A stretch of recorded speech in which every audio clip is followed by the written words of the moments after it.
के बारे में। तो स्क्वायर हम जानेंगे कि 1 से लेके 125 तक के स्क्वायर्स, 1 से लेके 125 तक के squares within a second without pen हम कैसे करते हैं।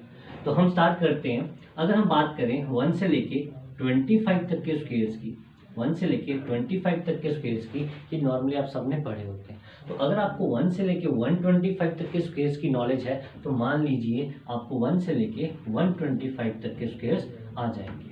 उसके लिए क्या कंसेप्ट्स हैं, कैसे हम इसको अप्रोच करते हैं, उसकी स्टार्ट करते हैं डिस्कशन। अब हम बात करेंगे, मान लीजिए आपको 1 से लेके 25 तक के स्क्वायर्स आते हैं। तो यही एक कंसेप्ट है जो 1 से लेके 25 तक के स्क्वायर्स आपके फर्दर 25 से लेके 125 तक के स्क्वायर्स आपको करवाएंगे। तो उसके लिए क्या करना पड़ता है, ये जो आपका 25 है, 25 से लेके 75 एंड 75 से लेके 125, ये दो कंसेप्ट आपको सीखने हैं जिसके जरिए आप within a second without pen आप इस कंसेप्ट को कर सकते हैं। तो उसके लिए क्या सीखना पड़ता है वो चीज़ आप देखिएगा।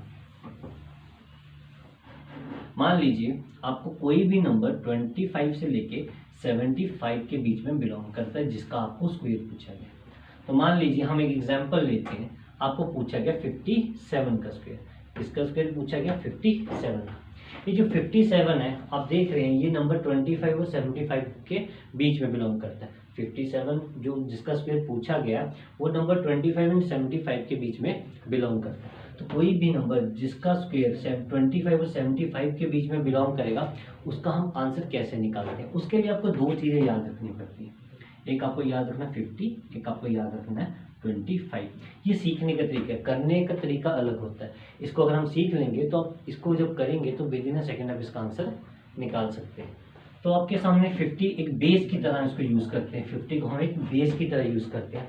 अब हम चेक करते हैं कि 50 से ज़्यादा और 50 से कम, 50 से ज़्यादा और 50 से कम इस नंबर में क्या है। जो 50 से ज़्यादा और 50 से कम होता है उसे हम टर्म का नाम देते हैं। किसका नाम देते हैं? टर्म का। तो हमारे पास टर्म निकालने का तरीका आना चाहिए। टर्म निकालने के बाद हम इस क्वेश्चन का आंसर जल्दी से निकाल लेते हैं। तो 50 से ज़्यादा और 50 से कम उसे क्या कहा जाता है? टर्म कहा जाता है। क्या कहा जाता है? टर्म। तो हम देखते हैं इस 57 नंबर में हमारी टर्म के, हमारी टर्म है 7, हमारी टर्म है 7। तो जब हमें टर्म मिल जाती है तो टर्म निकालने के बाद हमारे पास दो स्टेप पे आंसर निकल जाता है, दो स्टेप पे आंसर निकल जाता है। फर्स्ट क्या होता है? स्क्वेयरिंग। फर्स्ट क्या होता है? स्क्वेयरिंग। हम इस नंबर का जो टर्म होती है उसका स्क्वेयर निकालते हैं। फिर सेकंड जो स्टेप होता है वो होता है ऐड और subtract the term in 25।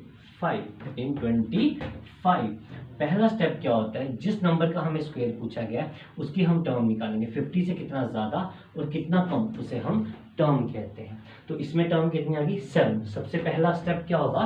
Square the term. हम टर्म को स्क्वायर कर देंगे, हमारे पास क्या आ जाएगा? 49।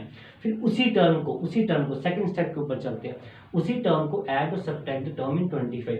अगर तो ये नंबर 50 से ज़्यादा तो ऐड करेंगे, अगर यही नंबर 50 से कम है तो क्या कर देंगे? माइनस कर देंगे। करेंगे किसमें? 25 में। तो टर्म हमारे पास 7 थी, 7 का हमने कर दिया स्क्वायर, टर्म का हमने क्या कर दिया? स्क्वायर। उसी टर्म को किसमें ऐड कर देंगे? 25। अगर 25 में 7 ऐड करेंगे तो आंसर कितना आएगा? 32। इस तरीके से हम इसके स्क्वायर को आप इजी तरीके से निकाल सकते हैं। अब हम एक और एग्जांपल लेके चलते हैं। ये नंबर उसके, ये कंसेप्ट उसके लिए है जो नंबर आपका 25 और 75 के बीच में बिलोंग करेगा। तो हम एक नेक्स्ट क्वेश्चन चलते हैं। अब हम बिना कंसेप्ट के, बिना इसकी डिस्कशन किए अब हम इसको डायरेक्ट हैंड सॉल्व करते हैं। मान लीजिए आपको गिवन है 56 का स्क्वायर। किसका स्क्वायर पूछा गया? 56 का स्क्वायर। अब इसमें टर्म कितनी? ये 50 से कितना ज़्यादा और कितना कम उसे क्या कहते हैं? टर्म कहते हैं। अभी 50 से कितना ज़्यादा? 6। तो हमारे पास टर्म कितनी आ गई? 6। हमारे पास टर्म कितनी आ गई? 6। First step square the term, 6 6 36। Second, अगर ये नंबर 50 से ज़्यादा है तो 6 को किस में ऐड करेंगे? 25 में। तो 6 + 25 आपका आएगा 3136। आपका आंसर आ जाएगा। Square the term and then add the term in 25 and 25 + 6 क्या आ जाएगा? 31। इस तरीके से हम किसी भी नंबर का स्क्वायर जो आपका 25 एंड 75 के बीच में बिलोंग करता है उसका निकाल सकते हैं इस कंसेप्ट के जरिए। बेस 50 एंड ऐड और सब्ट्रैक्ट किस में करेंगे हम 25 में। बाकी अगर हम बात करें नेक्स्ट, जब अगर हमें 1 से लेके 25 तक के स्क्वायर याद है और अगर हम निकालना चाहें 25 से लेके 75 तक के स्क्वायर, तो आपके सामने ये कंसेप्ट है। अब हम फर्दर अगर डिस्कशन करें 75 से लेके 125 तक के स्क्वायर का क्या कंसेप्ट होता है, तो आइए उस पर चलते हैं।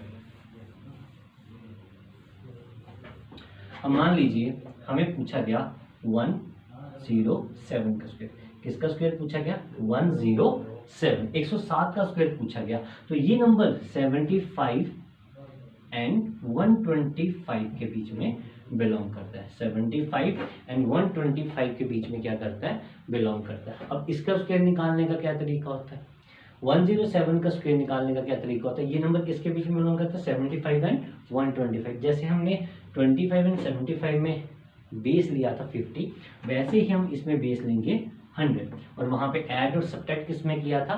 25 में। इसमें हम ऐसा कुछ नहीं करेंगे, इसमें हम सिर्फ बेस लेंगे टर्म निकालने के लिए। 100 से कितना ज़्यादा और कितना कम क्या होता है? टर्म होता है। क्या होता है? टर्म होता है। अब 100 से कितना ज़्यादा, जिस नंबर का स्क्वायर हमें निकालना है हमें उसको चेक करना पड़ेगा कि उसमें टर्म कितनी। तो ये 100 से कितना ज़्यादा हो गया? 7। हमारे पास टर्म आ गई। सबसे इजी कंसेप्ट क्या है इसमें कि आपको टर्म निकालना आना चाहिए। जैसे आपको टर्म निकालने आ गया, फिर टर्म के ही 2 स्टेप में आप आंसर खत्म कर देंगे। सेम सबसे पहला स्टेप क्या था? Square the term. तो अगर हम टर्म को स्क्वायर करेंगे तो कितना आएगा? 49 आएगा। क्या आएगा? 49 आएगा। फिर हम टर्म को पिछले कंसेप्ट में 25 में ऐड करते हैं। इसमें हम क्या करते हैं, जो हमारी टर्म आती है वो इटसेल्फ जिसका आप स्क्वायर निकाल रहे हैं उसी में ऐड कर देते। तो 107 + 7 आपका क्या आएगा? 114। आपका आंसर तैयार हो गया। अब इसी को हम बिना डिस्कशन के शॉर्ट हैंड में कर, ये देखिएगा एग्जाम्पल हम लेते हैं। मान लीजिए हमारे पास पूछा गया 105 का स्क्वायर। किसका स्क्वायर? 105 का स्क्वायर। अब इसमें टर्म कितनी है? 100 से कितना ज्यादा? 5 ज्यादा। तो टर्म कितनी आ गई? 5 का स्क्वायर क्या आ गया? 25। अब उसी टर्म को किस में ऐड करेंगे? इटसेल्फ जिसका हम स्क्वायर निकाल रहे हैं।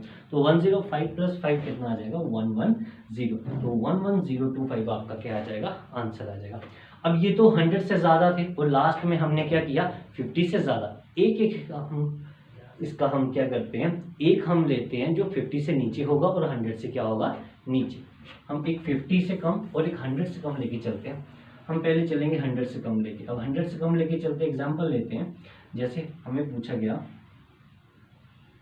94 का स्क्वायर। किसका स्क्वायर पूछा गया? 94 का स्क्वायर। अब ये 100 से कितना कम है? हमें क्या निकालने? टर्म। तो ये 100 से कितना कम है? 6 कम। तो 6 से क्या हो जाएगा? 36 हो जाएगा। 6 से क्या हो जाएगा? 36। हमें पता लग गया टर्म 6 है, तो हम सबसे पहले स्क्वायर किसका करेंगे? 6 का। 6 का स्क्वायर क्या जाएगा? 36। अब ये नंबर 100 से क्या है? कम है, तो हम इस 6 को इसमें क्या कर देंगे? माइनस कर देंगे। ज्यादा होता तो क्या कर देते? प्लस कर देते। तो 94 - 6 क्या आ जाएगा? 88। ये आपका आंसर बन जाएगा। अब इसी तरीके से आप किसी भी स्क्वायर 1 से लेके 125 तक के स्क्वायर्स को विद इन अ सेकंड आप निकाल सकते हैं। 1 से लेके 25 तक के स्क्वायर्स आपको याद करने पड़ेंगे और 25 से लेके 125 तक के स्क्वायर्स आपको आ जाएंगे। एक छोटी सी एग्जांपल और करते हैं।